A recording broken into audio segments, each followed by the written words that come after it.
Job එකේදී අනුතුරු අඩු කරගන්නේ කොහොමද? මේ ආරක්ෂක නීති තුන දන්නේ නැත්නම් ඔයා වැඩට යන්න එපා. වැඩ කරන තැන ආරක්ෂාව කියන්නේ අපිට හැමෝටම වැදගත් දෙයක්. ඉතින් බලමු මොනවද මේ නීති තුන කියලා. අංක 1 තමයි අනිවාර්යයෙන්ම ආරක්ෂිත උපකරණ පාවිච්චි කරන්න ඕනේ. ඔයා හෙල්මට්, ග්ලව්ස්, සේෆ්ටි ෂූස් වගේ දේවල් අනිවාර්යයෙන්ම පාවිච්චි කරන්න ඕනේ. ඒක අමතක කරන්න එපා.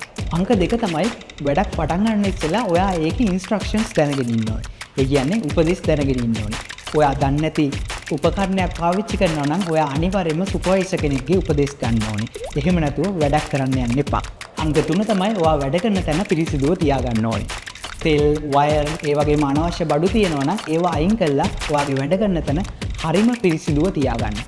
ඒ වගේ දේවල් වලින් තමයි ගොඩක් වෙලාවට අනතුරු වෙන්නේ. වැදගත්ම දෙයක් තමයි ඔයා වැඩ කරන තැන මොන හරි අනතුරක් වෙයි කියලා ඔයාට හිතෙනවා නම් ඔයාගේ ඉහළ නිලධාරියට ඒ ගැන කියන්න අමතක කරන්න එපා. ඒ වගේම ඒකට බය වෙන්නත් එපා. මොකද හැමෝගෙම ආරක්ෂාව ගැන ඔයා හිතන්න ඕනේ. මේ නීති ටික අමතක කරන්න එපා. ඒ වගේම ඔයාට මේ වගේ තවත් ටික්ස් දැනගන්න ඕන නම් අපිව ෆලෝ කරලා තියාගන්න. ඒ වගේම ඔයාට ටක් ගාලා ජොබ් එකක් හොයාගන්න ඕන දැන්ම job4mycv වෙබ්සයිට් එකට යන්න.